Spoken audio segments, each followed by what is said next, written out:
Selamat pagi, perkenalkan nama saya Zaskia Tonggina Manalo, kelas 12 MIPA 4, nomor absen 30. Di sini saya akan menjelaskan tentang pengertian gelombang elektromagnetik. Gelombang elektromagnetik adalah gelombang yang tidak membutuhkan media untuk merambat. Artinya, gelombang elektromagnetik bisa merambat meskipun dalam ruang hampa seperti di luar angkasa. Gelombang elektromagnetik yang dibentuk oleh medan magnet dan medan listrik yang saling merambat tegak lurus. Sumber penghasil gelombang elektromagnetik berbeda-beda. Beberapa di antaranya dihasilkan oleh nuklir atau yang di dalamnya memuat fisika kuantum. A. Sifat gelombang elektromagnetik atau ultraviolet. Sifat gelombang elektromagnetik secara umum. Contohnya seperti di gambar. 1. Perubahan medan listrik dan medan magnetik terjadi pada saat yang bersamaan. 2. Gelombang elektromagnetik dapat merambat dalam ruang hampa. 3. Besar medan listrik atau E berbanding lurus dengan besar medan magnet dengan hubungan E bagi CB. 4. Arah medan listrik dan medan magnet saling tegak lurus dan arah keduanya tegak lurus terhadap arah rambut gelombang. 5. Gelombang elektromagnetik merupakan gelombang transversal yang dapat mengalami polarisasi, peristiwa pemantauan atau refleksi, pembalasan atau refraksi, interferensi, dan pelenturan atau difraksi. Sifat ultraviolet. 1. Memiliki gelombang 380 nm sampai 10 nm. 2.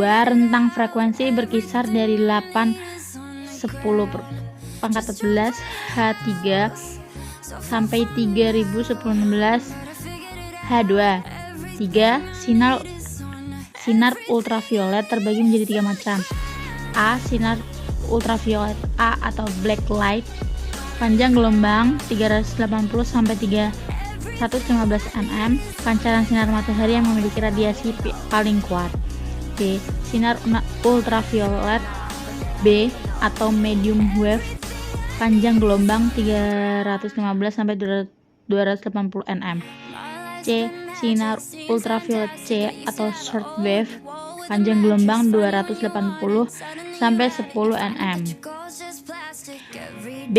Permasalahan. Secara umum, pita gelombang cahaya matahari dibagi 3 bagian utama, yaitu sinar ultraviolet atau UV dengan panjang gelombang 100 sampai 400 nm. Berikutnya, cahaya tampak atau cahaya yang bisa terlihat oleh mata manusia pada 400 sampai 700 nm. Kemudian bagian ketiga adalah sinar inframerah atau IR dengan panjang gelombang 700 nm sampai 1 nm. Sinar inframerah seperti juga sinar ultraviolet tidak bisa ditangkap untuk diketahui oleh mata. Untuk diketahui 1 nm sama dengan 1 nanometer sama dengan 10 pangkat 9 meter. Sinar ultraviolet merupakan bagian gelombang elektromagnetik dari energi radiasi matahari pada pita 100 sampai 400 nm. Radiasi matahari yang menjangkau permukaan bumi sendiri berada pada sekitar panjang gelombang 100 nm sampai 1 nm. Badan Meteorologi Dunia atau World Meteorological Organization atau WMO menuliskan bahwa sinar matahari yang kurang akan mengaruhi mood kita dan juga meningkatkan ancaman kekurangan vitamin D. Namun jika menerima paparan sinar matahari yang berlebihan akan menimbulkan bahaya bagi kesehatan. Sinar ultraviolet atau UV. Sinar ultraviolet yang berada pada pita gelombang 100 sampai 400 nm tersebut dibagi lagi menjadi UVA, UVB, dan UVC dengan rincian yaitu UVA sama dengan 315 sampai 400 nm, UVB sama dengan 280 sampai 325 nm, UVC sama dengan 100 sampai 280 nm. Pada saat memasuki atmosfer, hampir seluruh UVC akan bertahan pada lapisan ozon dengan 90%. UVB akan diserap oleh ozon, uap air, dan gas lain yang ada di atmosfer. Adapun UVA sebagian besar akan dapat mencapai permukaan bumi. Dengan demikian, dari total sinar ultraviolet yang dikandung radiasi matahari sampai permukaan bumi adalah UVA sama dengan 90-99%, dengan sedikit UVB kurang dari 10%.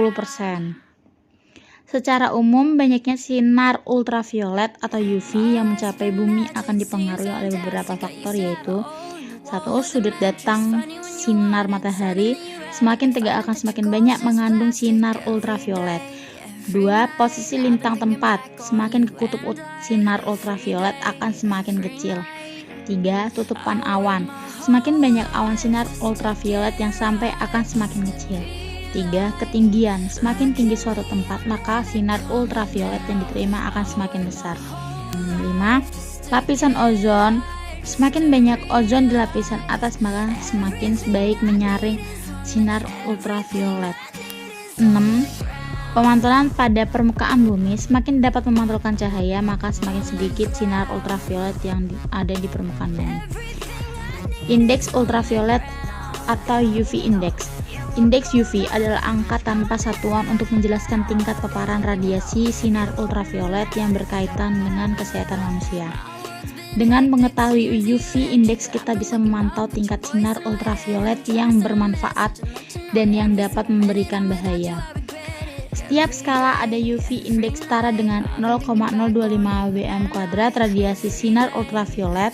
Skala tersebut diperoleh berdasarkan fluks spektral radiasi UV dengan fungsi yang sesuai dengan efek fotobiologis pada kulit manusia, terintegrasi antara 250 sampai 400 nm. Seperti contoh gambar di bawah ini. Bahaya sinar ultraviolet. Selain memberi manfaat, sinar ultraviolet juga mengandung bahaya. Paparan sinar ultraviolet dapat waktu yang lama dapat menyebabkan masalah kesehatan. 1. Kerusakan pada mata. Paparan sinar ultraviolet secara langsung pada mata dapat menyebabkan katarak yang pada tingkat parah akan menyebabkan kebutaan. 2. Kerusakan kulit. Sinar ultraviolet menyebabkan luka bakar, penuaan dini, dan degeneratif sel kulit yang pada akhirnya memicu kanker kulit. 3. Penurunan sistem kekebalan tubuh. Sistem kekebalan tubuh ditekan oleh sinar ultraviolet dengan beberapa cara, mulai dengan menghambat keberadaan antigen, merangsang pelepasan sitokin imunosupresif. C. Pemanfaatan dalam teknologi. Para ilmuwan menemukan bahwa mereka dapat memanfaatkan UVC untuk membunuh mikroorganisme. Sinar ini sangat baik dalam menghancurkan partikel-partikel virus sejak penemuan pada tahun 1878. UVC yang diproduksi secara artifisial telah menjadi metode pokok sterilisasi yang digunakan di rumah sakit, pesawat terbang, kantor, dan pabrik. Gelombang yang terkandung dalam sinar tersebut disebut bisa menonaktifkan mikroorganisme dengan cara menghancurkan asam nukleat dan mengganggu DNA mereka sehingga mikroorganisme tidak bisa melakukan fungsi vitalnya. Memang belum ada penelitian spesifik yang membuktikan efektivitas sinar UV berjenis UV sampai C dalam membunuh COVID-19, namun para ahli telah membuktikan kalau sinar UVC efektif menangani jenis virus lainnya, yakni Severe Acute Respiratory Syndrome atau SRAS. Sinar UV memiliki beberapa manfaat untuk berkelangsungan makhluk hidup di bumi, diantaranya 1. Sumber alami vitamin D, 2. Meningkatkan mood, 3. Membantu proses makanan bagi hewan seperti burung, reptil, dan berbagai jenis serangga, 6. Membantu proses fotosintesis pada tumbuhan, 6. Membunuh bakteri dalam air minum. Kesimpulan dan saran. Kesimpulan: sinar ultraviolet A dan B dapat masuk di permukaan bumi, namun sinar ultraviolet C dipantulkan di atmosfer.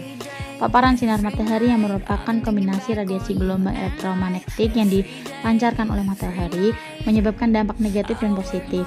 Dampak positifnya, sinar ultraviolet dapat menyembuhkan penyakit psoriasis dan vertigo dengan cara fototerapi. Dampak negatifnya, paparan sinar ultraviolet dapat merusak kulit, meningkatkan resiko kanker kulit, merusak mata. Sinar ultraviolet C juga dapat menonaktifkan mikroorganisme sehingga dapat mensterilisasikan rumah sakit, pesawat terbang, kantor, dan pabrik dengan cara menghancurkan asam nukleat dan mengganggu DNA mereka sehingga mikroorganisme tidak bisa melakukan fungsi vitalnya.